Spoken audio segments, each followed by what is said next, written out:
إن الحمد لله نحمده ونستعينه ونستغفره ونعوذ بالله من شرور أنفسنا ومن سيئات أعمالنا من يهده الله فلا مضل له ومن يضلله فلا هادي له وأشهد أن لا إله إلا الله وحده لا شريك له وأشهد أن نبينا محمد عبد الله ورسوله صلى الله وسلم وبارك عليه وعلى آله وصحبه أجمعين. يا أيها الذين آمنوا اتقوا الله حق تقاته ولا تموتن إلا وأنتم مسلمون. أما بعد فإن أصدق الحديث كلام الله وخير الهدي هدي محمد صلى الله عليه وسلم وشر الأمور محدثاتها وكل محدثة بدعة وكل بدعة ضلالة وكل ضلالة في النار. فقد قال الله سبحانه وتعالى في كلامه المجيد بعد أعوذ بالله من الشيطان الرجيم فإن آمنوا بمثل ما آمنتم به فقد اهتدوا وإن تولوا فإنما هم في شقاق فسيكفيكهم الله وهو السميع العليم. প্রশংসা মাত্র আল্লাহ সুবহানাহু ওয়া তাআলা, যিনি বিশ্ব জগতের একমাত্র মালিক, যিনি আমাদেরকে হেদায়েতের লক্ষ্যে তার পক্ষ থেকে একটি কিতাব নাযিল করেছেন এবং পৃথিবীর সব থেকে শ্রেষ্ঠ সৃষ্টি মুহাম্মদুর রাসূলুল্লাহ সাল্লাল্লাহু আলাইহি ওয়াসাল্লাম একজন রাসূল, তিনি সর্বশেষ এবং সর্বশ্রেষ্ঠ রাসূল, তাকে আমাদের মাঝে নবী করে পাঠিয়েছেন। এবং আল্লাহ সুবহানাহু ওয়া তাআলা এমন কিছু আমাদেরকে জানিয়েছেন যা আমাদের জানা ছিল না, যা আমাদেরকে আল্লাহর পথ দেখায়, যেই পথ আমাদেরকে সুউচ্চ জান্নাতে পৌঁছাবে। আল্লাহ সুবহানাহু ওয়া তাআলা তার মাধ্যমে আমাদেরকে ওই সমস্ত কাজ, কথা, কর্ম থেকে বিরত, সতর্ক, সাবধান করেছেন যেগুলো আমাদের জন্য অকল্যাণকর, যেগুলো আমাদের জন্য ক্ষতি দুনিয়া এবং পরকালে। তো যে আল্লাহ সুবহানাহু ওয়া তাআলা তিনি আমাদের কল্যাণ চান, আমাদেরকে তিনি সঠিক পথ দেখিয়েছেন, আমরা তার প্রশংসা করি আলহামদুলিল্লাহ। সালাতু ওয়া সালাম প্রিয় নবী মুহাম্মদুর রাসূলুল্লাহ সাল্লাল্লাহু আলাইহি ওয়াসাল্লামের প্রতি, যার পথ সবথেকে সঠিক পথ, যার পথ একমাত্র পথ যা মানুষকে আল্লাহ পর্যন্ত পৌঁছবে, যাকে আমাদের কাছে উত্তম আদর্শ হিসেবে পেশ করা হয়েছে, যিনি আমাদেরকে যেই বিষয়ে পালন করতে বলেছেন সেগুলো আমাদের উপরে ফরজ করা হয়েছে এবং তিনি আমাদেরকে বলেছেন যে যে পথে আমি তোমাদেরকে রেখে যাচ্ছি এটাই হচ্ছে সঠিক পথ। তা আমরা সেই রাসূলের প্রতি সালাত এবং সালাম পাঠ করি, যিনি কিয়ামতের মাঠে আমাদের হয়ে সুপারিশ করবেন এবং যার সুপারিশ গ্রহণ করা হবে আমরা বলি আল্লাহুম্মা সাল্লি ওয়া সাল্লিম ওয়া বারিক আলা নাবিয়িকা মুহাম্মদ। যেহেতু এটা রবিউল আউয়াল মাস, যদিও আমার খুতবার মূল বিষয় চলমান সময়গুলোতে কিয়ামতের লক্ষণগুলো নিয়ে, কিন্তু সময় সাপেক্ষে খুতবার বিষয় পরিবর্তন হয়। কারণ আপনারা ভালো করেই জানেন এই ধরনের মসজিদগুলোতে যারা খুতবা দেন তারা সময় উপযোগী বক্তব্য দিয়ে থাকেন। তারা শুধুমাত্র ওই 12 চাঁদের একটা খুতবা নিয়ে প্রত্যেক সপ্তাহে গণনা করা কথাগুলো শুধু বলে না, বরং পরিস্থিতি যেমনটা হবে সেই প্রেক্ষিতে তারা খুতবা প্রস্তুত করেন এবং দেন।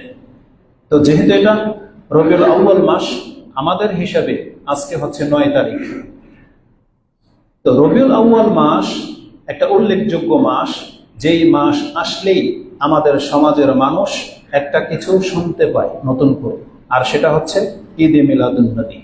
যেই সময়টা তারা 12 রবিউল আউয়ালকে গণনা করে থাকে এবং সেই দিনটাকে তারা ঈদ হিসেবে নিয়েছে।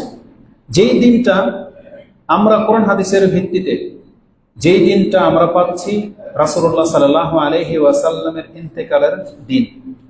কারণ আমাদের নবী মুহাম্মদুর রাসূলুল্লাহ সাল্লাল্লাহু আলাইহি ওয়াসাল্লাম তার জন্ম যেমন হয়েছেন, তিনি মৃত্যু বরণ করেছেন।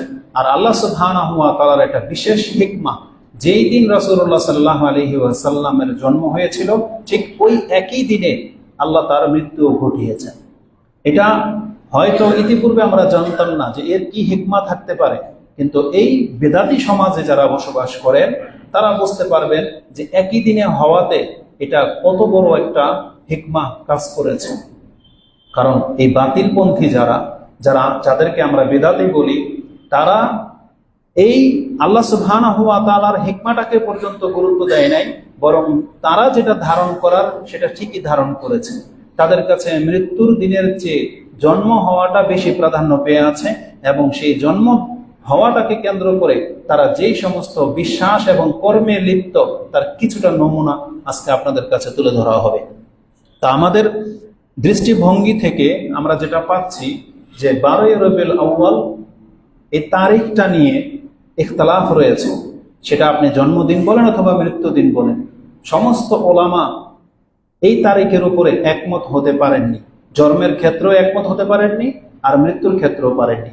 মৃত্যুর ক্ষেত্রে অনেকটাই কাছাকাছি, অধিকাংশদের মত 12ই রবিউল আউয়াল হয়েছে, তারা এটা মেনে নিয়েছেন। কিন্তু জন্ম 12ই রবিউল আউয়াল হয়েছে কিনা এই সম্পর্কে অধিকাংশ আলেম বলতেছে এটা সঠিক তথ্য নয়। কারণ ওটার সঠিক কত তারিখ ছিল এটা ইতিহাসে লেখা হয় নাই। তবে অনেকেই চেষ্টা করেছেন এই বিষয়ে, কিতাব লিখেছেন, চেষ্টা করেছেন উদ্ঘাটন করার। তাতে কয়েকটা তারিখ উঠে এসেছে, তার মধ্যে মাস পর্যন্ত পরিবর্তন হয়ে গেছে। কেউ মুহররম মাস বলেছেন, কেউ তো সফর বলেছেন, কেউ তো রমজান বলেছেন। আর এই ক্ষেত্রে অধিকাংশদের যে না, রবিউল আউয়াল মাসই ছিল। আর তারিখের ক্ষেত্রে কেউ বলেছেন 2 তারিখ, কেউ বলেছেন 9 তারিখ, কেউ বলেছেন 8 তারিখ, কিন্তু 12 তারিখ গুটি কয়েকজন বলেছেন। তার মধ্যে হাদিসের কিতাব যদি ঘাঁটি তাহলে দেখা যাবে মুস্তাদরাক সাহিহাইন লিল হাকিম, ইমাম হাকিমের একটা কিতাব আছে মুস্তাদরাক, তিনি একটা আসার এনেছেন, এবং ওটাই শুআবুল ঈমান, ইমাম বাইহাকির একটা কিতাবের মধ্যে এই 12ই রবিউল আউয়ালের কথাটা রয়েছে। কিন্তু যেই সনদকে অধিকাংশ ওলামারা বলেছেন এটা দুর্বলতা আছে, এটা সঠিক সিদ্ধান্ত নয়। আলা কুল্লি হাল, তাহলে জন্মের দিন হিসেবে 12 রবিউল আউয়াল এটা প্রমাণিত নয়। সারসংক্ষেপ বলে দিই, কারণ যেহেতু আজকের খুতবা অনেক লম্বা হয়ে যাবে যদি ডিটেলস আমরা টেনে দিই। যেখানে জন্ম হয়েছে তখন রাসূলুল্লাহ নবীও হননি, তাই ওই দিনটাকে কতভাবে সংরক্ষণ করে রাখা হয় নাই। কিন্তু নবী হওয়ার পরে যেদিন তিনি ইন্তেকাল করেছেন এটা অবশ্যই গণনার মধ্যে একটা দিন। কারণ বিশেষ ব্যক্তি যদি মরে যায় তখন তার জন্ম কবে হয়েছে এটা উদ্ঘাটন হয়, সনদ দেখে হয়তো তারা বের করার চেষ্টা করেন, কিন্তু মৃত্যুর দিন কেউ বলে না। তো রাসূলুল্লাহ সাল্লাল্লাহু আলাইহি সাল্লামের ক্ষেত্রে আশ্চর্য একটা ব্যাপার হলো যে সেই মৃত্যুটা কয় তারিখে হয়েছে এটা নিয়ে পর্যন্ত দ্বিমত আছে। যখন মৃত্যুর দিন নিয়ে দ্বিমত আছে তাহলে জন্মের দিন নিয়ে প্রশ্নই ওঠে না, একমত হওয়ার প্রশ্নই ওঠে না। তো মৃত্যুর দিন সংক্রান্ত সময়ও আমরা দেখতে পাচ্ছি এখানেও বেশ কিছু আলেম 12ই রবিউল আউয়াল একমত হতে পারেননি। আপনার এই ইখতিলাফটা কত মারাত্মক এটা আপনি বুঝতে পারবেন কিসের ভিত্তিতে জানেন? যে কোনো মাসলা মাসাইল যখন আমরা বলি দেখবেন প্রসিদ্ধ কয়েকটা কিতাবের নাম অবশ্যই আসে। প্রথমে আসে আল্লাহর কালাম কোরআনের কথা, তারপর পরে আসে বুখারী, তারপরে আসে মুসলিম, তারপরে তিরমিজি, আবু দাউদ, নাসাই, ইবনে মাজাহ, না হলে মুসনাদে আহমদ, না হলে বাইহাকি, তারপর অন্যান্য কিতাবের নাম আসে। কিন্তু রাসূলুল্লাহ সাল্লাল্লাহু আলাইহি ওয়াসাল্লামের জন্ম তারিখ নিয়ে আপনি এই কুতুবে সিত্তা থেকে কোনো প্রমাণ দেখাইতে পারবেন না। ইমাম বুখারীও এটা নিয়ে আসে নাই, ইমাম মুসলিমও আনে নাই, ইমাম তিরমিজিও আনে নাই, আবু দাউদেও নাই, নাসাইও নাই, ইবনে মাজাহও নাই। তার মানে কি বুঝলেন? যেটা এমন একটা ইখতিলাফি বিষয় যে এই হাদিসের এই কিতাবগুলোতে এই তথ্যটা প্রাধান্যই পায় নাই। আর কেন তারা প্রাধান্য দিলেন না? যেখানে রাসূলুল্লাহ সাল্লাল্লাহু আলাইহি সাল্লামের জন্ম মৃত্যুর ব্যাপার যেহেতু, এই জন্য তারা প্রাধান্য দেয় নাই।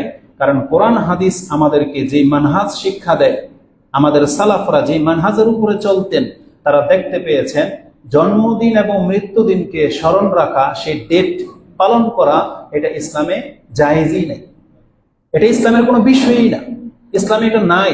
এজন্য তারা ওই ডেট তারিখকে গণনা করে রাখা প্রয়োজন বোধ করেন নাই। তো যার ফলে এটা এই হাদিসের কিতাবেতে প্রাধান্য পায় নাই। তবে কোন জিনিসটা প্রাধান্য পেয়েছে এই জাতি আবার সেটাকে প্রাধান্য দেন না। সেটা কি, ওটা দিয়ে শুরু করব। তো এবার আসুন এই রাসূলুল্লাহ সাল্লাল্লাহু আলাইহি ওয়াসাল্লামের জন্ম এবং মৃত্যুকে কেন্দ্রিক আমাদের বিশ্বাস বা আমাদের কর্ম কেমন হওয়া উচিত। প্রথমে আমরা বলবো রাসূল সাল্লাল্লাহু আলাইহি ওয়াসাল্লামের জন্ম নিয়ে। আপনি পুরো কোরআন ঘাটেন, একটা নিদর্শন পাবেন না, একটা ইঙ্গিতও পাবেন না যে আল্লাহ সুবহানাহু ওয়া তাআলা ইঙ্গিতেও কোথাও বলেন নাই যে রাসূলুল্লাহ সাল্লাল্লাহু আলাইহি ওয়াসাল্লামের জন্মের দিনটি কবে ছিল। তার জন্ম সংক্রান্ত কোনো কথা কোরআনে বলা হয়নি। এটা গেল একটা, তাহলে কোরআনে নাই। এখন হাদিসে আমরা দেখব, হাদিসের মধ্যে ইমাম মুসলিম সহ বেশ কিছু হাদিসের কিতাবে একটা হাদিস প্রাধান্য পেয়ে আছে। সেই হাদিসটি আবি কাতাদা আল আনসারী তিনি জিজ্ঞাসা করেছেন যে আন্না রাসূলুল্লাহ সাল্লাল্লাহু আলাইহি ওয়াসাল্লাম সুইলা আন সাওমি ইয়াউমিল ইসনাইন। রাসূলুল্লাহ সাল্লাল্লাহু আলাইহি ওয়াসাল্লাম তিনি সোমবার দিন, প্রতি সোমবার সিয়াম পালন করতেন। এটা যখন একবারে প্রকাশ পেয়ে গেল যে প্রত্যেক সপ্তাহে সোমবার আসলেই রাসূল সাল্লাল্লাহু আমরা সিয়াম পালন করতে দেখি, এটার কারণ কি জানা নাই। তখন জিজ্ঞাসা করা হয়েছে, তখন রাসূলুল্লাহ সাল্লাল্লাহু আলাইহি ওয়াসাল্লাম কোন উদ্দেশ্যে সোমবার দিন সিয়াম পালন করতেন তিনি সেটা ব্যক্ত করলেন। তাতে দুইটা কারণ তিনি উল্লেখ করেছেন, ফিহে উলিদতু ও ফিহে উনজিলা আলাইয়া। রাসূল সাল্লাল্লাহু আলাইহি ওয়াসাল্লাম বলেছেন সোমবার এমন একটা দিন যেই দিনে আমি জন্মগ্রহণ করেছি এবং যেই দিনে আমাকে নবী করা হয়েছে। রাসূল সাল্লাল্লাহু আলাইহি ওয়াসাল্লাম তার মানে এই তথ্যটা তাকে ওহী করে জানানো হয়েছে। কারণ আমি আমার জন্মের দিন বলা, কারণ আমার তো তখন তোর বোধ শক্তি ছিল না। মায়ের পেট থেকে যখন কেউ বের হয় তার কি বোধ শক্তি হয়? বোধ শক্তি হয় না। তার মানে আমাকে কেউ জানিয়েছে, আমার বাপ মা বা রিলেটেড যারা সংরক্ষণ করে রেখেছেন তারা বলেছেন যে তোর জন্ম অমুক তারিখ, তাই না? তো রাসূলুল্লাহ সাল্লাল্লাহু আলাইহি ওয়াসাল্লামের জন্ম যে সোমবার দিন হয়েছিল এটা কারো রেকর্ডে ছিল না, একমাত্র আল্লাহ সুবহানাহু ওয়া তাআলাই রাসূল সাল্লাল্লাহু জানিয়েছেন যে আপনার জন্মটা সোমবার দিন হয়েছে এবং এই সোমবার দিনে আপনাকে রাসূল করা হলো। তখন রাসূলুল্লাহ সাল্লাল্লাহু আলাইহি ওয়াসাল্লাম শুকরিয়া স্বরূপ তিনি সিয়াম পালন করতে থাকলেন। কবে? সোমবার। কোন মাসে? সব মাসে। তার মানে 12 যে মাস, 12 মাসের প্রত্যেক মাসেই সোমবার আছে না শুধু রবিউল আউয়াল মাসে আছে? প্রত্যেক মাসেই আছে। এখন কেউ যদি বলে এই হিজরি সন তো গণনা হয়েছে রাসূলের ইন্তেকালের পরে, তখন তাকে আমরা বলবো হিজরি সন না হয় গণনা শুরু হয়েছে রাসূল সাল্লাল্লাহু ইন্তেকালের পরে, কিন্তু মুহররম, সফর, রবিউল আউয়াল, রবিউল সানি এই যে আরবি মাসের নাম এটা কবে থেকে ছিল? হ্যাঁ, আল্লাহ সুবহানাহু ওয়া তাআলা তখন কোন মানুষকে সৃষ্টি করে নাই। যেই দিন থেকে আকাশ এবং জমিন সৃষ্টি ওই দিন থেকে আল্লাহ সুবহানাহু ওয়া তাআলা এই 12 মাসকেও সৃষ্টি করেছেন। তার মানে রবিউল আউয়াল মাসটা এটা রাসূল সাল্লাল্লাহু না বরং আদম আলাইহিস সালামের জন্মের আগেও ছিল। বুঝলেন? তার মানে বোঝা যাচ্ছে যে 12 মাস এর নামগুলো ছিল। আর রাসূলুল্লাহ সাল্লাল্লাহু আলাইহি ওয়াসাল্লাম সব মাসের সোমবার দিন সিয়াম পালন করতেন। এই হাদিসকে কেন্দ্র করে, এই হাদিসটি মুসলিমে রয়েছে সিয়ামের অধ্যায়, রাসূল সাল্লামের জন্মের অধ্যায়ে নেই, সিয়ামের অধ্যায়ে। তার মানে তাদের কাছে প্রাধান্য কি পেয়েছে? সিয়াম রাখা, এটা একটা কর্ম। এই হাদিস থেকে আমরা কয়েকটা জিনিস জানতে পারি, এটা আজকে খুতবার মূল। সেটা কি? রাসূলুল্লাহ সাল্লাল্লাহু আলাইহি ওয়াসাল্লামকে যখন জিজ্ঞাসা করা হলো আপনি সোমবার দিন কেন সিয়াম রাখেন, জবাবে তিনি দুইটা কারণ উল্লেখ করেছেন। একটা কি, যে এই দিন আমি জন্মগ্রহণ করেছি আর এই দিন আমাকে নবী করা হয়েছে। আরেকটা শব্দ হলো যাকা ইয়াউমিন উলিদতু ফিহি ওয়া ইয়াউমুন বুইস্তু, এই সময় আমাকে নবী করে পাঠানো হয়েছে, আও উনজিলা আলাইয়া ফিহি, অথবা তিনি বলেছিলেন যে এই দিন আমার উপরে ওহী নাজিল করা হয়েছে। তার মানে নবী করা হয়েছে রাসূলুল্লাহ সাল্লাল্লাহু আলাইহি ওয়াসাল্লাম। এটা আপনি পাবেন মুসলিমে 14 নম্বর অধ্যায় সিয়ামের অধ্যায় 26, 38, 26, 39, 40 এই চারটা হাদিস খুঁজেন। 2638, 39, 40, 41 এগুলো প্রত্যেকটা হাদিস এই সংক্রান্ত। এই যে 3 দিন সিয়াম রাখা, সোমবার বৃহস্পতিবার দিন সিয়াম রাখা উত্তম, ওই পর্বে ইমাম মুসলিম এটা হাদিস এনেছেন। এই হাদিস থেকে আমি দুইটা নোকতা আপনাকে দেখাবো। প্রথম নোকতা প্রমাণ হয় যে তাহলে কেউ চাইলে বিশেষ বিশেষ কোন একটা ঘটনা দিনকে স্মরণ রাখতে পারে, আমরা বলবো হ্যাঁ পারে। যেমন রাসূল সাল্লাল্লাহু আলাইহি ওয়াসাল্লাম এখানে কারণটা উল্লেখ করেছেন যে ওই দিন আমি নবী হয়েছি এবং ওই দিন আমি জন্মগ্রহণ করেছি।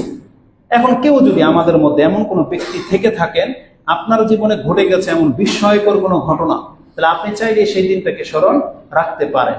যে কোনো একদিন যদি আসে, আপনাকে যদি জিজ্ঞেস করা হয় বা এই দিন আপনি সিয়াম কেন রেখেছেন, আপনি যদি বলেন একটা ঘটনা, যে একটা অ্যাক্সিডেন্ট হয়েছিল অনেক মারাত্মক, অনেক মানুষ মারা গিয়েছিল, কিন্তু সেই দিন আমি বেঁচে গিয়েছিলাম, এই জন্য আমি শুকরিয়া স্বরূপ সিয়াম রাখি। তার মানে ওই যে ঘটনাটা, তার মানে ওটাকে অন্তরে গেঁথে রাখা, এটার প্রমাণ পাওয়া যাচ্ছে। যেমন আমাদের বাপ্পার অনেক কিছুই ঘটনা মনে রাখে। যেমন আপনার জীবনে ছোটবেলায় এমন একটা বড় রোগ হয়েছিল, আপনি একবারে মরার পথে, তখন আপনার মা বাবা নানা দাদি তারা যে কি করেছে, তখন আপনাকে মাঝে মাঝে শোনাইতো যে তুই তো মরার পথে গেছিলি, আমরা না এটা এটা এটা এটা করলাম, তাই না? তো বিশেষ কোনো দিনকে স্মরণ রাখা, এটা করা যেতে পারে, এটা আমরা এই হাদিস থেকে পেলাম। দ্বিতীয়ত হচ্ছে, এখন সেই ঘটনাকে কেন্দ্র করে আপনি কোনো কর্ম করবেন, সেটা করা যাবে কিনা। এই হাদিস থেকে এটাও প্রমাণ পাওয়া যাচ্ছে যে হ্যাঁ, শুকরিয়া স্বরূপ কেউ যদি কোনো আমল করতে চায়, তাহলে তারও ইসলামে প্রমাণ আছে। সেই আমলটা কি? সিয়াম রাখা। রাসূল কি করেছেন? সিয়াম রেখেছেন। আরেকটা ব্যাপার হলো, এটা রাসূল ইসলামের ব্যক্তিগত আমল ছিল। তার জন্মের দিন যেহেতু, তিনি একা কিন্তু সিয়াম রাখতেন। এখানে কিন্তু কোনো সাহাবীর জানাই নাই কেন সিয়াম রাখতেন। তার মানে বোঝা যাচ্ছে রাসূল ইসলাম নিজে কোনোদিন কোনো সাহাবীকে বলে নাই যে এই দিন আমি জন্মগ্রহণ করেছি তাই আমি সিয়াম রাখি, তোমরা খুশি হয়ে এই দিন তোমরাও সিয়াম রাখো। এটা কিন্তু রাসূল ইসলাম বলেনি। যখন সাহাবায়ে কেরামরা নিজেরা জিজ্ঞেস করেছেন, তখন রাসূল ইসলাম কারণটা বলেছেন যে এই দিনে আমি সিয়াম এই জন্য রাখি। তার মানে বোঝা যাচ্ছে যে এই দিবস পালন করা এটা রাসূল ইসলামের উদ্দেশ্য ছিল না, এটা তার ব্যক্তিগত আমল ছিল, কিন্তু পরবর্তীতে সুন্নাহ হিসেবে আমরা নিয়েছি। এখন আমরা যদি ধরে নিই, এখানে কয়েকটা কারণ, একটা কারণ তার জন্ম হওয়া, একটা কারণ তার নবী হওয়া। আমি আমারটা বলি, তারপর দেখি আপনারা একমত কিনা। এই দুইটা কারণের মধ্যে আমি মনে করি মূল হলো রাসূল সাল্লাল্লাহু আলাইহি ওয়াসাল্লাম নবী হওয়া। কারণ আল্লাহ সুবহানাহু ওয়া তাআলা কোরআনে তার জন্মের দিনটাকে প্রাধান্য দেননি, বা তার জন্ম হওয়াটাকে এটা আল্লাহ বড় অনুগ্রহ বলেন নাই, বরং তার নবী হওয়াটাকে এটা আল্লাহ অনেক বড় অনুগ্রহ বলেছেন, অনেক বড় অনুগ্রহ। যেমন যে একটা উদাহরণ দিয়ে দিতে বুঝতে পারবেন, যদি এখানে আমি নোট করি নেই, মেমোরিতে যেটা আছে, বনি ইসরাইল 17 নম্বর সূরা, সূরা ইসরা যেটাকে আপনি চিনেন, তার 86-87 নম্বর আয়াতটা দেখে নেন। তাতে আল্লাহ সুবহানাহু ওয়া তাআলা বলেছেন, আমি যদি চাইতাম আপনার উপরে কোরআন নাজিল আমি করতাম না। 86 নম্বর আয়াতটা দেখেন, আল্লাহ সুবহানাহু ওয়া তাআলা আমাদেরকে জানিয়ে দিয়েছেন। এবং সূরা নিসারও একটা আয়াত আছে, 113 নম্বর আয়াত, সেটা আমি আপনাকে দেখাবো। বনি ইসরাইল 86 নম্বর আয়াতটা দেখেন। তাতে আল্লাহ সুবহানাহু ওয়া তাআলা তিনি বলেছেন রাসূলুল্লাহ সাল্লাল্লাহু আলাইহি ওয়াসাল্লামকে, ওয়ালা ইন শি'না লানাযহাবান্না বিল্লাযী আওহাইনা ইলাইকা। আমি যদি চাইতাম, এই যে আপনার উপরে যে আমি কোরআনটা নাজিল করেছি, এটাকে আমি থামিয়ে দিতে পারতাম। আল্লাহ বলতেছেন রাসূলকে, ওয়ালা ইন শি'না লানাযালনা ওয়ালা ইন শি'না লানাযহাবান্না বিল্লাযী আওহাইনা ইলাইকা সুম্মা লা তাজিদু লাকা বিহি আলাইনা ওয়াকিলা। তাহলে আমার এগেইনস্টে আপনি কোনো উকিল ধরবেন, আপনি পেতেন না যে কোনো উকিল মাধ্যমে এসে আমাকে বলবে আর কোরআন নাজিল করে দিবে আপনার উপরে, আপনি পেতেন না। তবে আপনার উপরে কেন আমি আল্লাহ কন্টিনিউ কোরআন নাজিল করলাম, থামিয়ে কেন দিলাম না? আল্লাহ সুবহানাহু ওয়া তাআলা তার পরের আয়াতে বলতেছেন, ইল্লা রাহমাতাম মির রাব্বিক, এটা আপনার রবের পক্ষ থেকে আপনাকে অনেক বড় একটা অনুগ্রহ করা হয়েছে, এটা আপনার রবের রহমত। ইল্লা রাহমাতাম মির রাব্বিক, এটা তোমার রবের রহমত ছাড়া আর কিছু না, যে মুহাম্মদ তোমার উপরে আমি রহমত করতে চেয়েছিলাম বিধায় আমি তোমার উপরে কোরআন নাজিল করেছি। তারপরে কথা বলে দিয়ে আল্লাহ বলছেন, এই কোরআনটা যে তোমার উপরে আমি রহমত স্বরূপ নাজিল করেছি, এটা কি? ইন্না ফাদলাহু কানা আলাইকা কাবীরা। আর এটা জেনে নেন, আপনার উপরে যতগুলো অনুগ্রহ করেছি তার মধ্যে সবচেয়ে বড় অনুগ্রহ এটাই যে আমি আল্লাহ আপনাকে নবী করেছি। তাহলে আল্লাহ তার জন্মের দিনটাকে বেশি প্রাধান্য দেন নাই, বরং যেই দিন নবী হয়েছেন ওই নবী হওয়াটাকে বেশি প্রাধান্য দিয়েছেন। এটা তো গেল সূরা বনি ইসরাইল। সূরা নিসার 113 নম্বর আয়াতে কি আছে জানেন? আল্লাহ সুবহানাহু ওয়া তাআলা বলছেন, না সেটা বড় না, আজিম, আপনার উপরে একটা মহা অনুগ্রহ করেছি। আল্লাহ সুবহানাহু ওয়া তাআলা দেখেন এখানে কি বলেছেন, 113 নম্বর আয়াতটা দেখেন। তাতে আল্লাহ সুবহানাহু ওয়া তাআলা বলেছেন, ওয়া আল্লামাকা মা লাম তাকুন তা'লাম। আমি আয়াতের শেষ অংশটুকু আপনাকে বলতেছি, হে নবী, আমি আপনাকে এমন কিছু শিক্ষা দিলাম যেটা আপনি ইতিপূর্বে জানতেন না। আল্লাহকে জিনিস, কিতাবকে জিনিস, যেটা আল্লাহ সুবহানাহু ওয়া তাআলা সূরা শুআরা 42 নম্বর সূরার 50-এর পরে গিয়ে পেয়ে যাবেন যে মা কুনতা তাদরি মাল কিতাব ওয়ালাল ঈমান, আপনি তো জানতেন না কিতাব কি জিনিস, ঈমানই কি জিনিস, কিন্তু আমি আল্লাহ আপনার উপরে নাযিল করেছি। এই যে মুহাম্মদ সাল্লাল্লাহু আলাইহি ওয়াসাল্লামকে এত বড় কথা বলা যে আমি আপনাকে জানিয়েছি, ওয়া আল্লামাকা মা লাম তাকুন তা'লাম, আপনি যেটা জানতেন না আমি আল্লাহ আপনাকে সেটা শিখালাম। এটা কি? আল্লাহ বলছেন ওয়া কানা ফাদলুল্লাহি আলাইকা আযীমা, এটা আপনার উপরে করা মহা অনুগ্রহ। তার মানে মুহাম্মদ সাল্লাল্লাহু আলাইহি ওয়াসাল্লামকে যত অনুগ্রহ করা হয়েছে তার মধ্যে একটা সবচেয়ে বড় অনুগ্রহ এটাই যে আল্লাহ সুবহানাহু ওয়া তাআলা তাকে কোরআন নাজিল করে নবী বানিয়েছে। তার রাসূলুল্লাহ সাল্লাল্লাহু আলাইহি ওয়াসাল্লাম সিয়াম রাখার দুইটা কারণ বলেছেন না, কি? আমার জন্ম হওয়া আর ওই দিন আমার উপরে কোরআন নাজিল করা হয়েছে। তাহলে আমরা এখান থেকে কি নিলাম যে আমরা যদি এখন শুকরিয়া আদায় করতে চাই কোরআন পেয়ে, রাসূল পেয়ে, তাহলে আমাদেরকে কি করতে হবে? সোমবার দিন সিয়াম রাখতে হবে। কি করতে হবে? সোমবার দিন সিয়াম রাখতে হবে। কোন সোমবার? 12 রবিউল আউয়াল যদি পড়ে তাইলে, তাহলে যে কোনো সোমবার। এটা হচ্ছে কোরআন হাদিস থেকে নেওয়া শিক্ষা। কিন্তু আপনি কি শিক্ষা নিলেন? কার কাছ থেকে নিলেন? আপনি বছরে একটা দিন ধার্য করলেন, প্রত্যেক সপ্তাহে তো আপনার তৌফিক হয় না। আরে মাসে না হয় কোন এক সোমবার আপনি সিয়াম রাখতেন, তাও করলেন না। আপনি নিলেন বছরে একদিন জশ্নে জুলুস করা, যেটার কোনো ভিত্তি পর্যন্ত নেই। আমি মনে করি এই হাদিসটা আমাদের জন্য যথেষ্ট। কেউ যদি রাসূলুল্লাহ সাল্লাল্লাহু আলাইহি ওয়াসাল্লামের জন্মের দিনকে কেন্দ্র করে কিছু করতে চায়, সত্যিকার অর্থে সে যদি নিজেকে আশিকে রাসূল দাবি করতে চায় যে আমি আমার রাসূলকে ভালোবাসি, তাহলে তাকে এই হাদিস থেকে শিক্ষা নেওয়া উচিত ছিল। কিন্তু এই যে আমলটা কাদের মাঝে বেশি আছে? আমরা নির্দ্বিধায় বলতে পারি এটা আহলে হাদিসের মসজিদের মিম্বার বিদায় সেই জন্য না, নিঃসন্দেহে আমরা ঘুরে ঘুরে যেটা দেখতে পাচ্ছি এই সুন্নাহ সবচেয়ে বেশি কোরআন সুন্নাহর অনুসারীরাই করে থাকে। এই বৃহস্পতিবার দিন সিয়াম রাখা, সোমবার দিন সিয়াম রাখা, এটা সুন্নাহটা কাদের মধ্যে বেশি পাওয়া যায়? যারা কোরআন হাদিসকে ফলো করে তাদের মধ্যে বেশি পাওয়া যায়। ওই ছালার চট পরে মাজারে মাজারে যারা ঘুরে তারা কোনোদিন এই আমলের সাথে তাদের কোনো সম্পর্ক না, তাদের সাথে ভিন্ন কিছুর সম্পর্ক। তা আল্লাহ সুবহানাহু ওয়া তাআলা রাসূলুল্লাহ সাল্লাল্লাহু আলাইহি ওয়াসাল্লামের জন্মের কথাটা আমাদেরকে রাসূল সাল্লাল্লাহু আলাইহি ওয়াসাল্লামের হাদিসের মাধ্যমে জানিয়েছেন। তা আমরা জানতে পেলাম এই হাদিসের মধ্যে তারিখের কথা আছে নাকি বারের কথা আছে? বার, সেটা হচ্ছে সোমবার। তার মানে কোরআন হাদিসের কোথাও ওই বছরে একবার কোনো কিছু পালন করতে হবে এটা আল্লাহ সুবহানাহু ওয়া তাআলার সুন্নাহ না, আর এটা রাসূল সাল্লাল্লাহু আলাইহি ওয়াসাল্লাম আমাদেরকে শিক্ষা দেননি। আমাদেরকে যেটা করতে হবে সেটা প্রত্যেক দিনই আছে, প্রত্যেক সপ্তাহে আছে, প্রত্যেক মাসেই কোনো না কোনো ভাবে থাকে। ওটা শুধু বছর কেন্দ্রিক না। তা আল্লাহ সুবহানাহু ওয়া তাআলা আমাদেরকে সঠিক বুঝদান করুন। তো রাসূলুল্লাহ সাল্লাল্লাহু আলাইহি ওয়াসাল্লাম থেকে আমরা পেলাম যে জন্মের খুশিতেও যদি কেউ কোন সুন্নাহ পালন করতে চায় তাহলে রাসূলুল্লাহ সাল্লাল্লাহু আলাইহি সাল্লামের জন্মের দিনকে কেন্দ্র করে চাইলে আপনি সিয়াম রাখতে পারেন। এটা রাসূলুল্লাহ সাল্লাল্লাহু আলাইহি সাল্লাম থেকে যেটা প্রমাণ আমাদের কাছে রয়েছে। তবে আরো কিছু কারণ বলে দেই।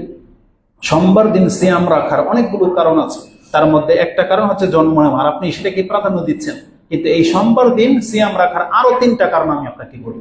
এক তো হচ্ছে রাসূল সাল্লাল্লাহু আলাইহি ওয়াসাল্লাম এই দিন নবী হয়েছেন। আপনি কি জানেন সোমবার দিনে রাসূল সাল্লাল্লাহু আলাইহি ওয়াসাল্লাম মদিনা থেকে মক্কা থেকে মদিনায় হিজরত করেছিলেন? এই সোমবার দিনে। এই সোমবার দিনে বলা হয়েছিল যে সম্ভবত মক্কা বিজয় হয়েছে। তারপরে এই সোমবার দিন আকাশের দরজাগুলোকে খুলে দেওয়া হয়, জান্নাতের দরজা খুলে দেওয়া হয়, পুরো পৃথিবীবাসীর আমল আল্লাহর কাছে পেশ করা হয়। তখন রাসূলুল্লাহ সাল্লাল্লাহু আলাইহি ওয়াসাল্লাম কি বলেছেন? উহিব্বু, যে উরিদা আলাই, আল্লাহর কাছে যখন আমার আমল পেশ করা হবে, ওয়াহিব্বু আইয়ুরফা আমালি ওয়া আনা সাইম, আল্লাহর কাছে যখন আমার আমল পেশ করা হবে আর আল্লাহ দেখতে পাবে যে আজকে মুহাম্মদ সাল্লাল্লাহু আলাইহি সাল্লাম সিয়াম অবস্থায় আছেন, আমি এটা পছন্দ করি। তার মানে অনেকগুলো কারণ আছে। আর আপনি সমস্ত কারণকে উপেক্ষা করে শুধু জন্মের দিনটাকে নেবেন, তাও নেন, বাধা দেব না। যদি আপনি সোমবার দিন সিয়াম পালন করেন তাহলে আমরা বুঝবো যে হ্যাঁ আপনি রাসূল সাল্লাল্লাহু আলাইহি ওয়াসাল্লামের জন্মের দিন পালন করে থাকেন। কিভাবে? সিয়াম রেখে। কারো কোনো মাথা ব্যথা থাকবে? কোনো মাথা ব্যথা থাকবে না। কিন্তু তা তো আপনি করলেন না, আপনি তো ভিন্ন কিছু করতেছেন। তো আমি মনে করি এই যতটুকু কথা বলেছি, এখন মিলাদ পালন করবেন কি করবেন না, কিভাবে করবেন, করা জায়েজ কি না জায়েজ, আমি মনে করি যতটুকু কথা বলেছি একটা হাদিসের ভিত্তিতেই যথেষ্ট। কিন্তু আমাদের সমাজের মানুষগুলো এমন, তারা যে কার থেকে ধর্ম শিখে বলা মুশকিল। এখন মজা লাগলে এখন বলবে হ্যাঁ এই হুজুর ঠিক, বাজারে থেকে একটা যদি রিক্সাওয়ালা বা একটা তরকারিওয়ালা যদি কোনো মন্তব্য করে এটা যদি ভালো লেগে যায় তবে এটা ঠিক। এটা এই চরিত্রের মুসলিম হচ্ছে আমরা। এমনটা হলে তো চলবে না। আপনার পথ হবে দলিলের ভিত্তিতে। কোরআন হাদিসের কথা যার মুখ থেকে বেরোবে, সেটা যে কোনো মেম্বর থেকে বেরোবে, আপনি আমি মানতে বাধ্য। যার তার কথা নেওয়া যাবে না। কিন্তু আমাদের চরিত্রটাই হলো পাল্লা যেদিকে ভারী এমনিতে মানুষ ওদিকে ঝোঁকে, এইরকম টাইপের হয়ে গেছে আমরা। এমনটা হওয়া উচিত নয়। তারপরেও এই কথার সাথে আরো কিছু কথা আপনাকে স্মরণ করিয়ে দিই। 12 রবিউল আউয়াল যেমনটা বলেছি, এটা রাসূল সাল্লাল্লাহু আলাইহি ওয়াসাল্লামের জন্মের দিন হিসাবে, মৃত্যুর দিন হিসাবে চূড়ান্ত ফলাফল নয়, চূড়ান্ত সিদ্ধান্ত নয়। এটা নিয়ে ইখতিলাফ আছে। আমি যদি ধরেও নেই যে আপনি মৃত্যুর ক্ষেত্রে 12 রবিউল কাছাকাছি পৌঁছে যায়, মৃত্যুর দিনটা 12 রবিউল আউয়াল পৌঁছে যায়, তাহলে একজন ব্যক্তি যখন এটা জানবে যে 12 রবিউল আউয়াল রাসূল সাল্লাল্লাহু আলাইহি ওয়াসাল্লামের ইন্তেকাল হয়েছে, সবচেয়ে প্রিয় জিনিসটা আমরা হারালাম যেই দিন, সেই দিন আপনার কাছে ঈদ হতে পারে না কোনোদিন। সেটা কোনোদিন ঈদ হইতে পারে না। আজকে আপনি আপনার ব্যক্তি জীবন থেকে শিক্ষা নেন, যারা সন্তানের মালিক হয়েছেন, দীর্ঘদিন পর একটা সন্তান হয়েছে, আর হওয়ার কিছুক্ষণ পরে মরে গেল। অনেকের হয় না, বাচ্চা জন্ম হওয়ার পর মরে যায় না। ওই দিনটা ঘুরে ফিরে আসলে সে কি কেক সামনে রেখে হাসে, তালি বাজায়, না কাঁদে? ওই কথাটা স্মরণ হলেই তার চোখ দিয়ে পানি ঝরবে, কারণ সে যে নিয়ামতটা পেয়েছিল এটা আবার সে হারিয়েছে। তখন পাওয়ার চেয়ে হারানোর বেদনাটা তার কাছে বেশি। আর এটা ছিল রাসূল সাল্লাল্লাহু আলাইহি ওয়াসাল্লামের সাহাবীদের চরিত্র। রাসূলুল্লাহ সাল্লাল্লাহু আলাইহি ওয়াসাল্লামকে যেই দিন তারা হারিয়েছেন, আনাস রাদিয়াল্লাহু তাআলা আনহু তিনি বলতেছেন, মদিনা যেমন অন্ধকারে ছেয়ে গেল, আমাদের জীবনের মধ্যে যেমন অন্ধকার ছেয়ে গেল, সেই দিনটা তো তারা জীবনে কোনোদিন ঈদের দিন হিসেবে পালন করেন নাই, বরং তারা ব্যথিত ছিলেন যে আমরা কি হারালাম, কি হবে এখন আমাদের। ফাতেমা রাদিয়াল্লাহু তাআলা আনহা তিনি বলতেছেন আনাসকে, তোমাদের অন্তরে সায় কিভাবে দিল যে তোমরা আমার বাবার উপরে মাটি ফেললা, তোমাদের নবীর উপরে মাটি ফেললা, দাফন করলা, এটা তোমাদের অন্তর মেনে কিভাবে নিল? একটা মানুষ কতটা শোকাহত হলে এই ভাষা মন্তব্য করতে পারে যে আনাস তুমি কিভাবে আমার বাবার উপর মাটি ফেললা, এটা হইল কিভাবে, তোমার অন্তর কিভাবে সায় দিল? এটা ছিল সাহাবা একরামদের চরিত্র। ওমর রাদিয়াল্লাহু তাআলা আনহু যেদিন ইন্তেকাল করেছেন রাসূলুল্লাহ সাল্লাল্লাহু আলাইহি ওয়াসাল্লাম, ধরে নিলাম আপনার কথাই 12 রবিউল আউয়াল, ওমর রাদিয়াল্লাহু তাআলা কি বলেছিলেন, যে বলবে আমার রাসূল মৃত্যুবরণ করেছে তাকে আমি গলা ফেলে দেব। কিন্তু আবু বকর সিদ্দিক রাদিয়াল্লাহু তাআলা এসে যখন তাকে কোরআনের একটা আয়াত দিয়ে সান্ত্বনা করলেন, আর সূরা আলে ইমরান 144 নম্বর আয়াতটা আপনি দেখে নেন, মা কানা মুহাম্মাদুন ওমা মুহাম্মাদুন ইল্লা রাসূলুন মিন ওমা মুহাম্মাদুন ইল্লা রাসূলুন কাদ খালাত মিন ক্বাবলিহি রাসূল আফা ইম্মাতা আও কুতিলা আনকালাবতুম আলা আকাবিকুম। এই আয়াতটা যখন আবু বকর রাদিয়াল্লাহু তাআলা পাঠ করে শোনালেন, ওমর রাদিয়াল্লাহু তাআলা বলতেছেন আমার মনে হলো যে আয়াতটা এখন নাযিল হয়েছে, আর যখন আমার অন্তরে গিয়ে হিট করলো যে মুহাম্মদ সত্যি তো মারা গেছেন, তখন তিনি বলতেছেন আমার পার আমাকে ধরে রাখতে পারলো না, তিনি বসে গেলেন নিচে জমিনে, পড়ে গেলেন, তিনি তার হুঁশ হারিয়ে ফেললেন। তাহলে সেই দিনটাকে তারা ঈদের দিন হিসেবে নিয়েছিলেন। যেই যুক্তি আপনারা দাঁড় করান যে খুশিটাকে প্রাধান্য দিতে হবে, এই জন্য শোকের দিন যদি খুশি চলে আসে তাহলে খুশিটাকে প্রাধান্য দিতে হবে, এটা আপনার যুক্তি মাত্র। কিন্তু তাদের অন্তর তো এটা, তারা তো জানতো না যে 12 রবিউল আউয়াল রাসূলুল্লাহ জন্মগ্রহণ করেছিলেন। তাহলে তো নাইজেরিয়ানদের মতো ওই কবরের ওই মানে লাশ কফিনের মধ্যে নিয়ে তারা ড্যান্স করতেন। আপনি দেখেছেন নেটে দৃশ্য, নাইজেরিয়ানদের আমি এরকম দৃশ্য দেখেছি, ওদের বাপ মা কেউ মরে গেলে কফিনের ভিতরে নিয়ে ওরা ড্যান্স করে, বুঝেন? তাহলে এটা তো ইহুদি খ্রিস্টানদের চরিত্র। কোন মুসলিম তার বাবার লাশ কাঁধে নিয়ে নাচবে, এটা তো হতে পারে না। তো শোক কোনোদিন সুখ হয় না, এটা জেনে নেন, এটা আপনার ভ্রম মাত্র। কিন্তু আপনার ঈদে মিলাদুন নবী জশ্নে জুলুস করে আপনি মজা পান, সেজন্য আপনি ভুলে গেছেন যে এটা আমাদের রাসূলের মৃত্যুর দিন ছিল, ভুলে গেছেন আপনি। আপনি জাতিকে এটা মানে খেলতামশায় লিপ্ত করে দিচ্ছেন। তো এবার আসুন আমি আপনাকে কিছু দলিল ভিত্তিক কথা শোনাই, তাদের বাড়াবার একটা সীমা থাকা দরকার। তারা কি করে বা কি করেছে তারা? তাদের একটা মন্তব্য হলো সব থেকে বড় ঈদ ঈদে মিলাদুন নবী। এটা বলে না, সব থেকে বড় ঈদ ঈদে মিলাদুন নবী। কিসের ভিত্তিতে বলে? এই কথাটা যখন কারো মুখ থেকে বের হয়, আপনি কার বিরুদ্ধে কথা বললেন জানেন? কোন হুজুরের বিরুদ্ধে, আহলে হাদিসদের বিরুদ্ধে, সালাফিদের বিরুদ্ধে, রাসূলের বিরুদ্ধে, স্বয়ং আল্লাহর বিরুদ্ধে কথা বলেন আপনি, স্বয়ং আল্লাহর বিরুদ্ধে। কারণ যে ঈদ আমরা পালন করি, ঈদ উল ফিতর এবং ঈদ উল আযহা, এই দিনের ঘটনা জানেন? রাসূল আমাদেরকে সংবাদ দিয়েছেন এই দুইটা দিন যে ঈদ হবে, এই ফয়সালাটা স্বয়ং আল্লাহ তাকে জানিয়েছেন। হাদিস স্পষ্ট আমাদের সামনে। আবু দাউদের একটা হাদিস নিয়ে নেন। আবু দাউদের হাদিসটি আপনি 959 নম্বরে পেয়ে যাবেন, এবং মুসনাদে আহমদে হাদিসটি 13,131 রয়েছে। আনাস রাদিয়াল্লাহু তাআলা তিনি বলতেছেন যে কাদিমা রাসূলুল্লাহ সাল্লাল্লাহু আলাইহি ওয়াসাল্লাম আল মদিনা, রাসূলুল্লাহ সাল্লাল্লাহু আলাইহি ওয়াসাল্লাম যখন মদিনাতে আসলেন তখন মদিনাবাসী কি অবস্থায় ছিল এটা তিনি পেলেন। তিনি কি পেলেন? ওয়ালাহুম ইয়াওমানে ইয়ালআবুনা ফিহিমা, রাসূল সাল্লাল্লাহু আলাইহি এসে দেখলেন যে মদিনাতে দুইটা দিন তারা খেলতামশা করবে। জিজ্ঞেস করলেন ফাকালা মা হাযানে আল ইয়াওমান, এটা কি দুই দিন তোমাদেরকে দেখি তোমরা উৎসব করো, আনন্দ করো, খেলাধুলা করো, এই দুইটা দিন কি? তখন মদিনাবাসী যারা ছিল তারা বলল কালু কুননা নালআবু ফিহিমা ফিল জাহিলিয়া, আমরা জাহিলিয়াতের যুগ থেকে এই দুইটা দিনে খেলতামশা করে আনন্দ উৎসব করে থাকি, এটা আমাদের ঈদের দিনের মতো। তখন রাসূলুল্লাহ সাল্লাল্লাহু আলাইহি ওয়াসাল্লাম জবাবটা কি দিচ্ছেন শুনেন। ফাকালা রাসূলুল্লাহ সাল্লাল্লাহু আলাইহি ওয়াসাল্লাম, নিজে বলেন না, বলছে ইন্নাল্লাহা কাদ আবদালাকুমা, নিশ্চয়ই আল্লাহ তোমাদেরকে এই দুইটা দিনের বিপরীতে এমন দুইটা দিন দিলেন, বিহিমা খায়রাম মিনহুমা, এই দুইটা দিন থেকে ওই দুইটা দিন বেশি শ্রেষ্ঠ। সেটা কি? ইয়াউমুল আযহা ওয়া ইয়াউমুল ফিতর। রাসূল বলেছেন আল্লাহ তোমাদের এই খেলতামশার দিন ক্যান্সেল করে দিয়ে এখন নতুন দুইটা দিন তোমাদেরকে উৎসব পালন করার জন্য দিলেন, উত্তম হবে সেই দিন তোমাদের জন্য। সেটা কি? ঈদুল ফিতর, মানে রমজানের সিয়ামের পরে যে আমরা যে ঈদ পালন করি, এবং কুরবানির দিন ইয়াউমুন নাহার ও ইয়াউমুল ফিতর, দুইটা শব্দই আছে। এই হাদিস আবু দাউদে রয়েছে 959, সেটা আপনি দেখে নিন। তাহলে এখানে বলছে ইন্নাল্লাহা কাদ আবদালাকুমা, আল্লাহ তোমাদেরকে এই দুইটা দিনের বিপরীতে ওই দুইটা দিন দিয়েছেন। তাহলে ঈদ হলো আল্লাহ প্রদত্ত যে ঈদ আমরা পালন করি। তাহলে আল্লাহর ফয়সালাকৃত ঈদের চাইতে আপনার বানানো ঈদ কি করে বড় হয়ে যেতে পারে? কি করে? এটা তো একটা ঠুনকা যুক্তি মাত্র আপনার। যেমন আল্লাহ বলতেছেন কোরআনে নাজিল করা হয়েছে লাইলাতুল কদর শ্রেষ্ঠ, আর এরা বলে এমন এমন যুক্তি পেশ করে যে সেই দিন থেকে তারা লাইলাতুল বারাত মানে শুভরাতকে শ্রেষ্ঠ বানিয়ে ফেলছে। তাতে অনেক যুক্তি, ওই যুক্তিগুলো আমি আপনাকে দুই একটা উঠাবো, যেহেতু আজকে খুতবার দিন তো অত সময় পাবো না। তো কিন্তু আপনাদেরকে বোঝায় যে এরা এই লোকগুলোর তামসা দেখেন, তারা যে দুইটা দিন ঈদ করতো তারা কিভাবে পালন করতো? ইয়ালআবুনা, তারা খেলতামশা করতো। আর আমরা যেভাবে ঈদ পালন করি, আমাদের ঈদের মধ্যে কি খেলতামশা আছে? কি আছে? 2 রাকাত সালাত, এটি আমাদের ঈদ। এই যে আল্লাহ যে আমাদেরকে খুশি হয়ে 2 রাকাত নামাজের জন্য ডেকেছেন, এটাই হলো আমাদের ঈদ, তাই না? কত উত্তম খেলতামশার চাইতে সালাত। তো এরা ওই খেলতামশাই চাচ্ছে, তারা রাসূল সাল্লাল্লাহু আলাইহি ওয়াসাল্লাম থেকে সিয়াম নেয় না, খেলতামশাই চাচ্ছে। এটার একটা যুক্তি একটু পরেই আসবে।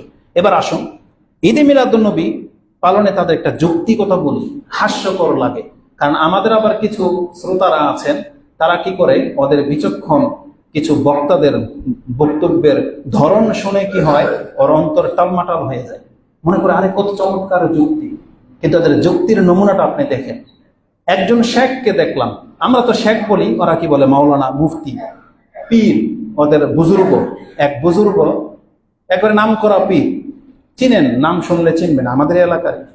তো যাই হোক, যুক্তি পেশ করতেছেন, এবং টেলিভিশনে যে সমস্ত ঈদ পালন করা মৌলবীগুলো আছে, মোল্লা মানে আলেমগুলো আছে, তাদের একজনের একটা যুক্তি শুনেন, হাস্যকর যুক্তি। সে বলতেছে ঈসা আলাইহিস সালাম তিনি আল্লাহর কাছে চেয়েছিলেন যে আল্লাহ তুমি আমাদেরকে খাদ্য দাও, ওই দিনটা আমরা ঈদ হিসেবে গণনা করব। কোরআনে সূরা মাইদাতে আছে, আয়াতটা আমি একটু পড়ব। তো ঈসা আলাইহিস সালাম যেই দিন আল্লাহর কাছ থেকে খাদ্য পেয়েছিলেন, সেই দিন তিনি বলেছিলেন যেটা আমাদের জন্য ঈদের দিন হবে। আসুন আগে আয়াতটা বলি, তারপর আপনাকে যুক্তিটা আমি আপনার কাছ থেকে শুনবো। আল্লাহ বলেছেন সূরা মাইদা 5 নম্বর সূরার আপনি 114-15 এই আয়াতগুলোতে পেয়ে যাবেন।